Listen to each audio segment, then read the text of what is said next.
heparina como glucósido, pues no se absorbe por vía bucal, ¿no? Mayormente damos por vía parenteral. Podemos utilizar por vía endovenosa o por vía subcutánea. Entonces, la heparina no modificada por vía intravenosa no hay absorción. En cambio, la heparina de bajo peso molecular, si damos por vía subcutánea, la absorción es buena. Entonces, esta heparina se combina con las proteínas, sobre todo con la albúmina, con lipoproteínas, con el factor de von Willebrand y la lipolectina y la fibronectina, que son proteínas. Una vez en el plasma de heparina, desaparece rápidamente por dos motivos: la alta tasa de eliminación renal y su rápida aumento celular. La heparina se excreta, digamos, tal como ha entrado, no se metaboliza. La heparina de bajo peso molecular se metaboliza en el hígado por acción de la heparinasa, pero la de alto peso molecular se excreta tal como se había administrado. No sufre transformación metabólica y no tiene tampoco efectos sostenidos. Es por eso que la heparina administramos en qué circunstancias. En trombosis o accidentes cardíacos en forma inmediata, ¿no? En la forma aguda, pero después, para tener ya un efecto sostenido, entonces damos ¿qué damos? Anticoagulantes por vía oral, ¿no? Porque su efecto es más sostenido. Entonces, aplicaciones terapéuticas. La heparina no modificada tiene mayor acción, ¿no? La heparina antitrombótica es de más utilidad cuando vamos como fármaco antitrombótico, porque tiene un efecto más sostenido, ¿no? La acción fibrinolítica de la heparina de bajo peso molecular se produce por la liberación de la TPA endotelial, ¿no? Después, la acción lipolítica, tenemos de la heparina no fraccionada, no modificada, las lipoproteínas, que se hidroliza con los triglicéridos. Tiene acción antiplaquetaria, o sea, ¿qué quiere decir? Que evita la agregación de plaquetas. Pues evita el plaquetario, sí. Pero no es como que no es como la aspirina, no es el mismo mecanismo de acción. Ahora, cuando damos estos anticoagulantes, ¿qué pasa? Aumenta el tiempo de protoplasmina parcial activada, el TTPA. Ahora, bueno, farmacocinética hemos llevado, aplicaciones terapéuticas, ¿no? Aplicaciones en el tratamiento de la trombosis venosa profunda. ¿En qué consiste la trombosis profunda? Cuando hay obliteración terrestre de los vasos, cuando hay obliteración de los vasos, hay trombos, se forman trombos. En aquellos pacientes que están, digamos, mucho tiempo inmóviles, los paralíticos, por ejemplo, ¿no? Después en cirugías muy traumáticas, ¿no? Sobre todo aquellos que tienen, digamos, múltiples múltiples heridas en traumatología, en oncología, en neurología, en aquellos pacientes donde existe una hemorragia muy intensa durante la intervención quirúrgica.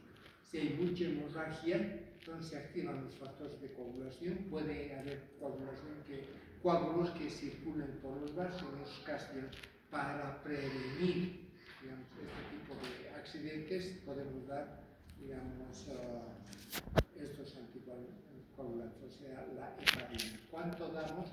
La heparina no fraccionada damos 500 o 5.000 unidades internacionales cada 12 horas, ¿no? O 12 horas antes de la cirugía, puede ser por vía subcutánea. En pacientes de alto riesgo podemos dar cada 8 horas, ¿no? Ahora, si damos la heparina de bajo peso molecular, ya damos en miligramos, no en unidades internacionales, damos 20 miligramos, sobre todo de enoxaparina, y 18 miligramos damos en teleparina. En el tratamiento de la trombosis venosa profunda, sin embolia o con o sin embolia pulmonar, y a las dosis un poco mayores, ¿no? De la heparina no modificada casi es el doble al triple, damos 10.000 unidades internacionales o 20.000 unidades internacionales como dosis de ataque, y damos como dosis de mantenimiento de 30.000 a 40.000 unidades internacionales. No lo decía porque debería ser el doble de lo de mantenimiento.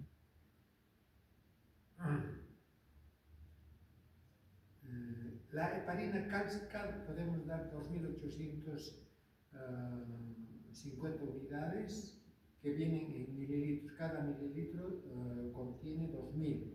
Podemos dar 3.800 a 5.000, ¿no?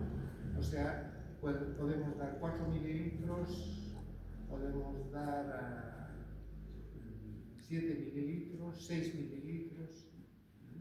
La enoxaparina damos 20 miligramos, como 40 miligramos en pacientes de alto riesgo. La beniparina, 2.500 unidades, ¿no? Como antifactor 10 activado. ¿Cuál es el trabajo del factor 10 activado?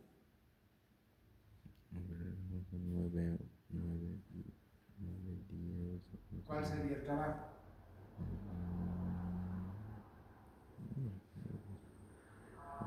La vía común, pues, o sea, dentro de la coagulación tenemos una parte primaria vascular, ¿verdad? Que nada tiene que ver con la coagulación, solamente favorece, ¿no? Vía intrínseca. Favorece, ¿qué cosa? La contracción vascular y el agregado plaquetario, la liberación de la hemotelina y el factor de von Willebrand, ¿verdad? La cascada de la coagulación o la hemostasia secundaria tiene dos vías, la intrínseca y la extrínseca, ¿verdad? Que ambas confluyen en la activación del factor 10. Entonces, aquí donde interviene, digamos, la heparina, sobre todo la beniparina, la fondoparinox, podemos dar 2.5 miligramos una vez por día, ¿no? Toxicidad. Tenemos que saber, digamos, hasta cuánto podemos dar, eso vamos a ver posteriormente.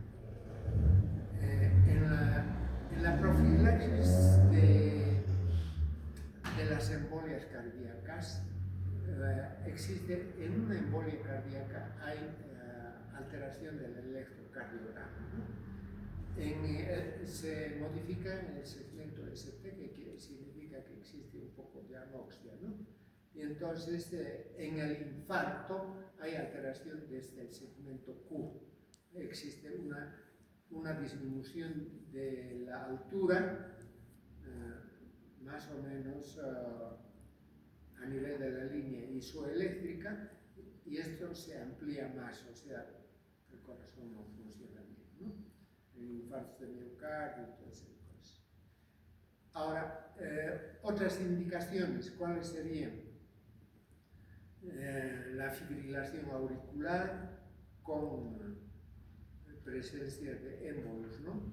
Para prevenir la oclusión, en estos casos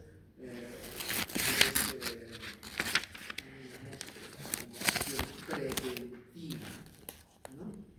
Después, cuando hacemos transfusiones grandes de plasma también, ¿no?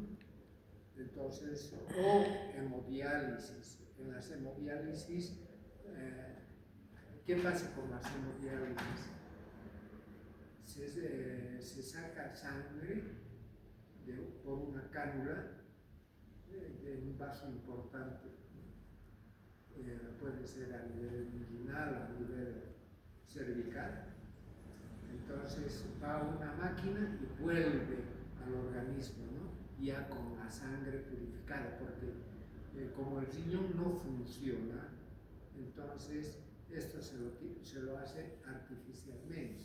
Y como la sangre sale del organismo y entra en el organismo, entonces hay riesgo de producirse ¿qué? ¿Embolia? Una embolia, una coagulación, porque está saliendo afuera hacia un sistema extraño. En estos casos también se da en forma profiláctica los anticoagulantes, ¿no?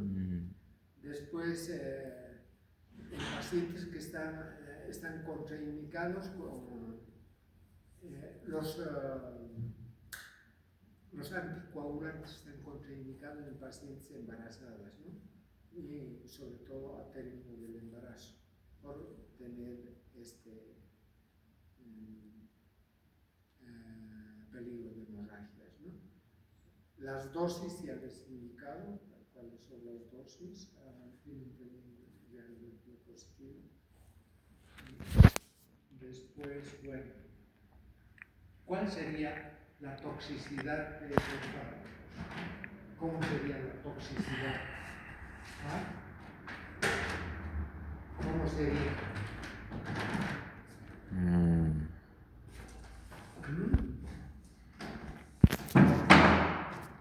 Es un antiplaquetario.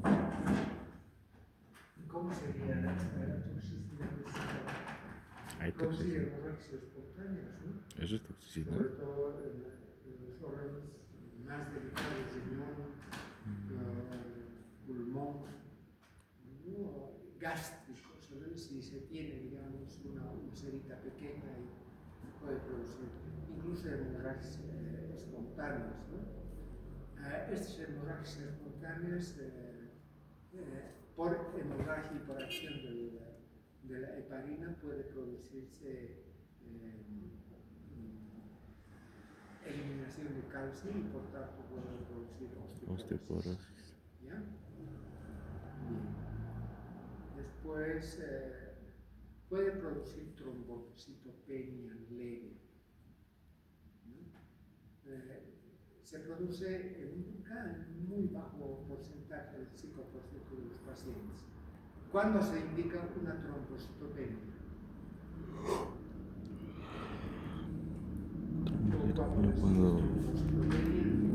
¿A qué se refiere? A ver, es igual que leucopenia. Disminución considerable pues, de las plaquetas, los que forman trombos, las plaquetas. Trombocitos. ¿Cuáles son los valores normales? 350.000. 150.000. Por debajo de 50.000, de 70.000 se puede considerar trombocitopenia. Se puede producir también una trombocitopenia pronunciada, o sea, bastante elevada o bastante disminuida la cantidad cuando el tratamiento con heparina es largo, por más de 7 a 14 días. En cambio, la leve es cuando la administración es corta, por corto tiempo, ¿no?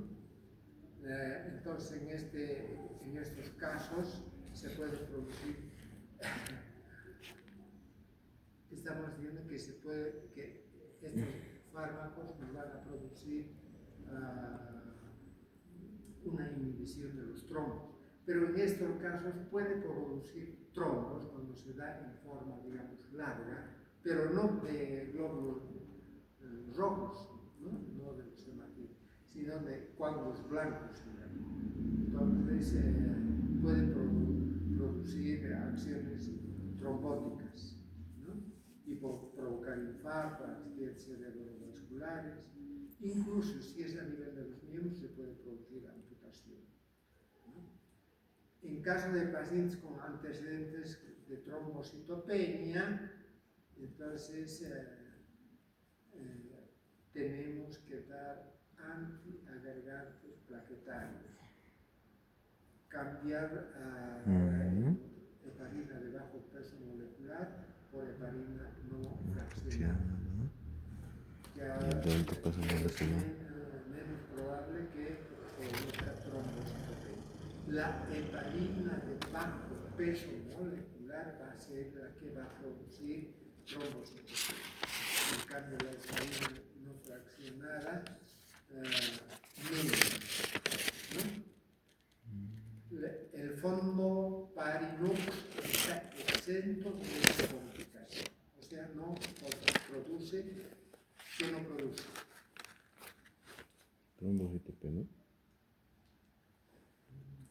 Esta trombocitopenia, ¿no? Trombocitopenia. O sea, algunos, la heparina de bajo peso molecular, el fonda Parinux es una heparina, digamos, de bajo peso molecular, pero que no tiene esta complicación. Las otras heparinas tienen. ¿Está claro? Contraindicaciones. En caso de producir hemorragias, úlceras, ¿no? Hemorragias activas, amenaza de aborto. Cuando se hace intervenciones quirúrgicas de cerebro, ¿no? de hígado, etc., es muy sangrante, ¿no? Entonces tenemos que tener cuidado sobre todo con el tiempo de coagulación, tiempo de sangría.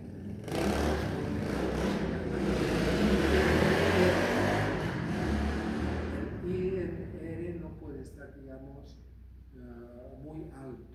Cuando está alto esto, entonces es muy probable que tengamos hemorragia.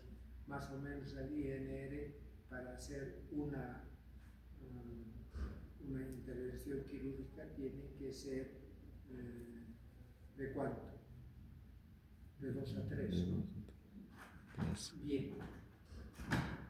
Vamos a hablar ahora de sobredosificación.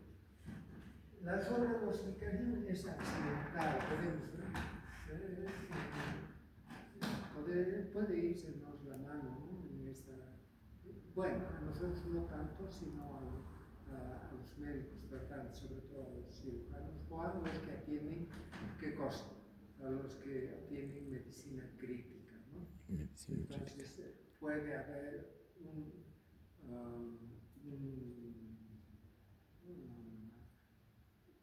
una hemorragia súbita, ¿no? Entonces, cuando tenemos una hemorragia súbita por la administración de heparina, tenemos que dar protamina. La protamina al 1%, y cuando damos, digamos, 1 miligramo de protamina, neutraliza 100 unidades internacionales de heparina. Más o menos. Pero esa es la relación. Entonces, cuando tenemos una sobredosificación, cuando hemos dado cierta cantidad, entonces calculamos cómo vamos a dar este sulfato de protamina 14. Vamos a hablar ahora de anticoagulantes orales.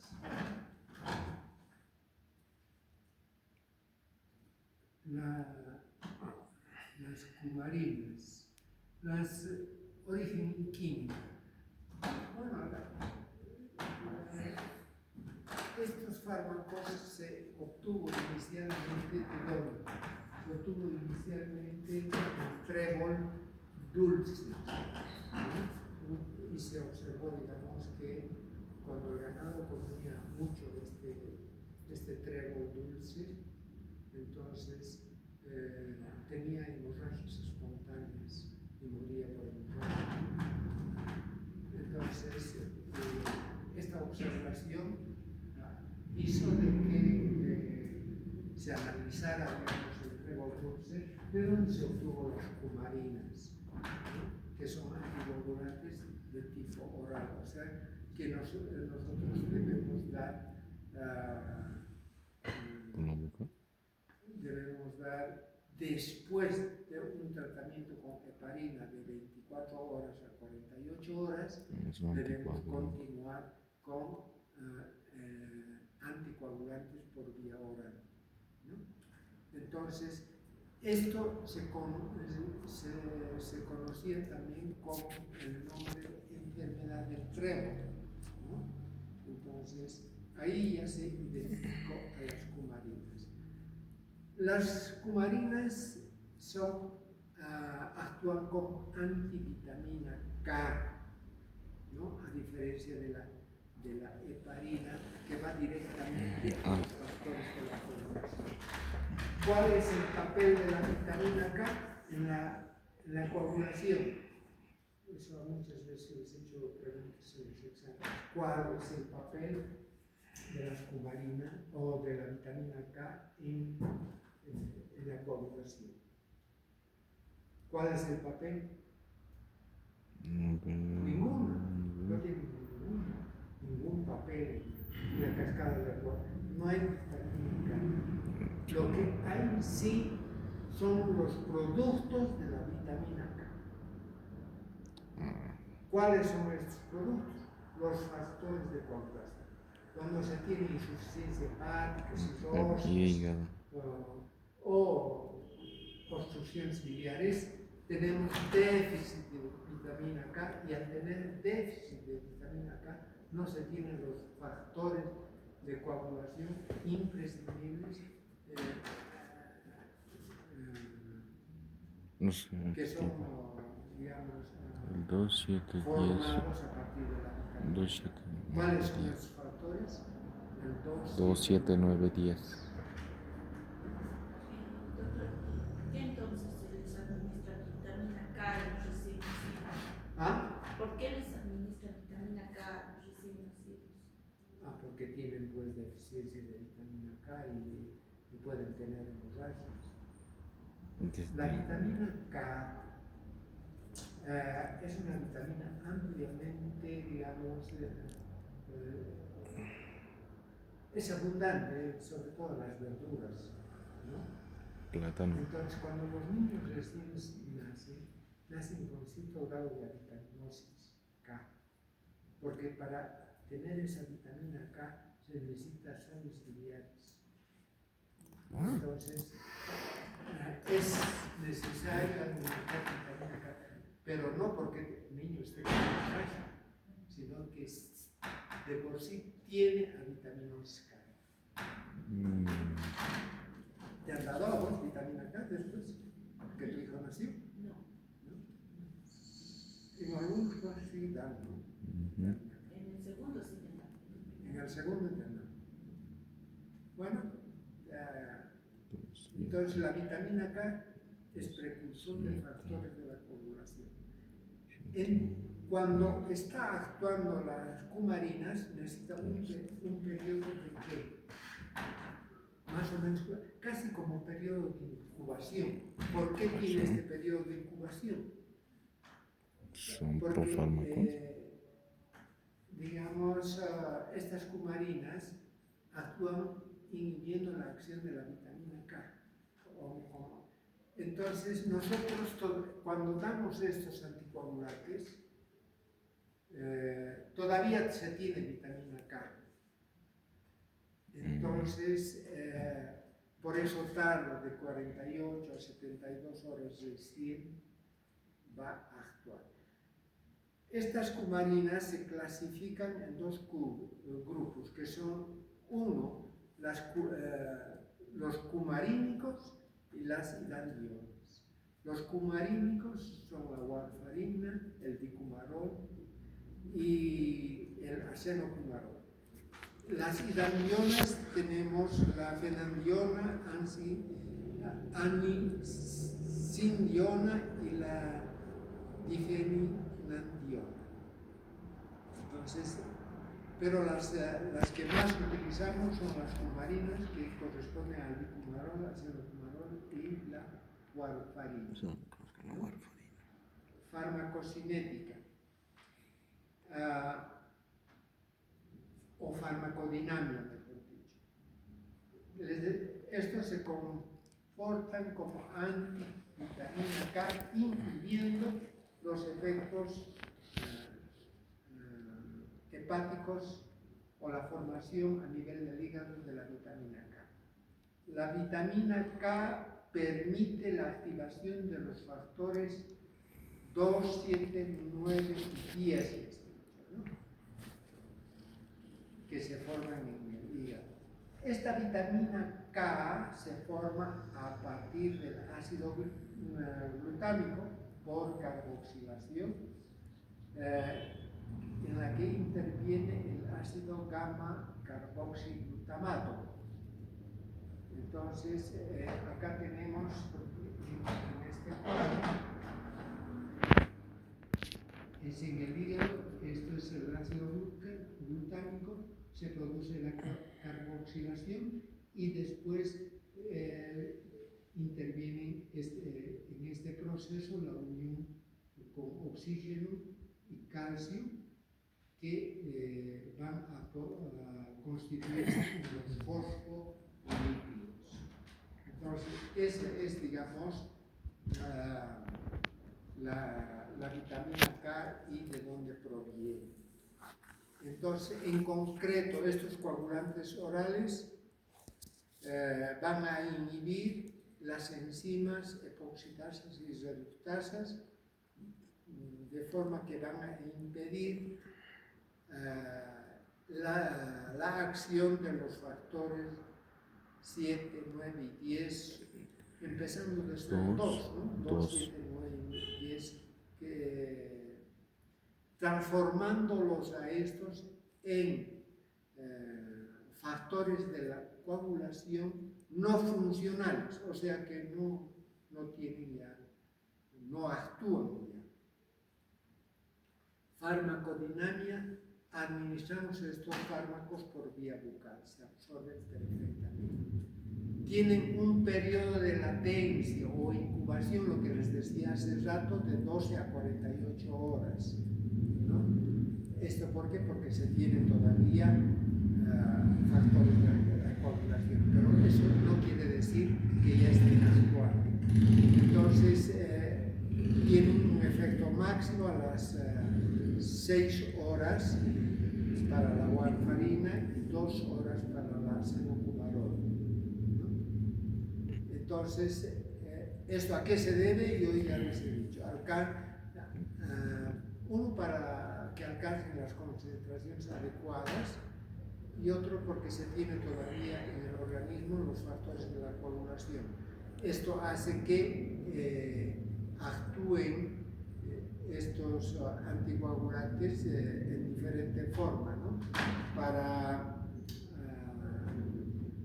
los individuos, no individuos, sino para los factores de coagulación, para las 7, digamos, que es inhibida, tiene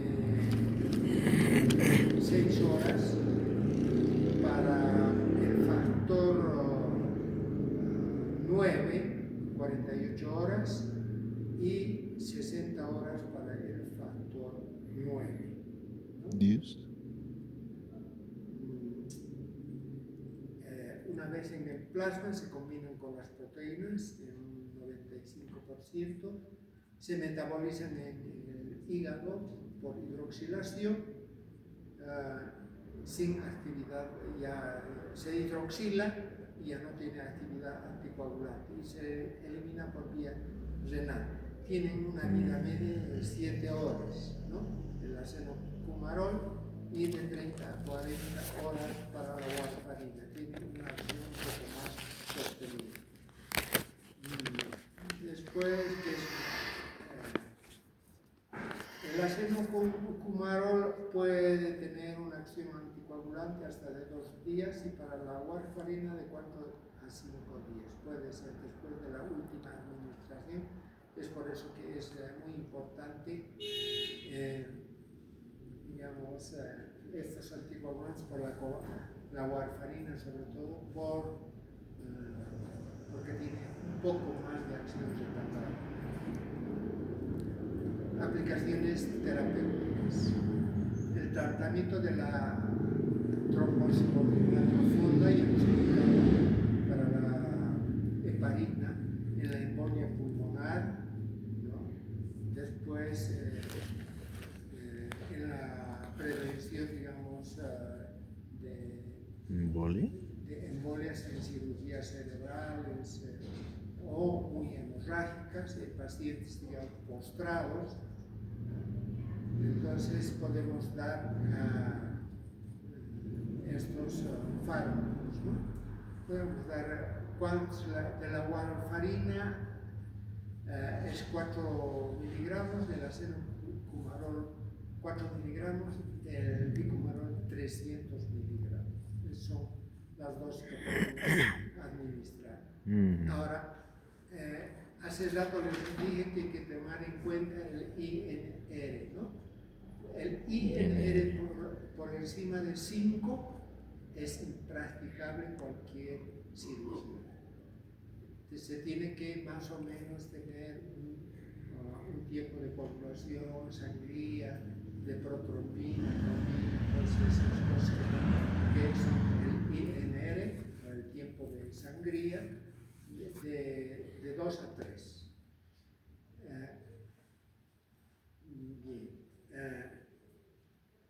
Que es que un poquito de 1 a 2 corresponde el tiempo, digamos, 1 o 2 minutos el tiempo de sangría, ¿no? Lo normal. Entonces casi tiene que estar dentro de lo normal. 1 es lo normal, ¿no? El INR. De 2 a 3 podemos hacer intervenciones quirúrgicas. Otros usos en la prevención de la embolia cerebral, en el tromboembolismo asociado a reservar de válvulas cardíacas.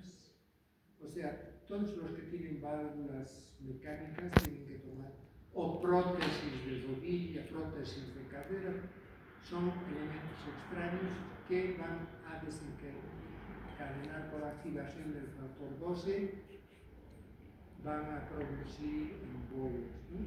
Pueden producir, se corre el riesgo de producir. Entonces,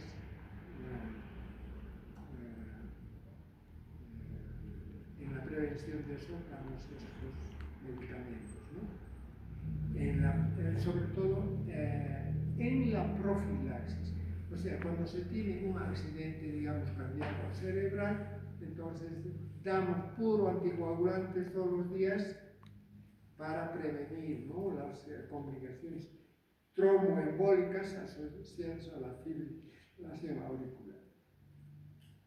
Preparados y vías, les he dicho 4 miligramos para la warfarina, acenocumarol 4 miligramos y bicumarol. Toxicidad, pueden producir hemorragias, ¿no?, espontáneas, de hígado, riñón, de órganos, sobre todo a nivel gástrico. Esto es lo que les he dicho hace rato también, ¿no? Ahora, lo que puede producirse también cuando no se tiene ningún vaso obstruido, equimosis, o sea, se produce, digamos, de por sí, sobre todo a nivel caudal, o sea, a nivel distal del corazón, se produce equimosis, ¿no? O sea, se moretea, se producen úlceras que pueden ser, digamos, muy peligrosas. Vamos a quedar aquí, después tenemos que entrar a agentes antiplaquetarios. Aquí podemos observar lo que decía de las equimosis.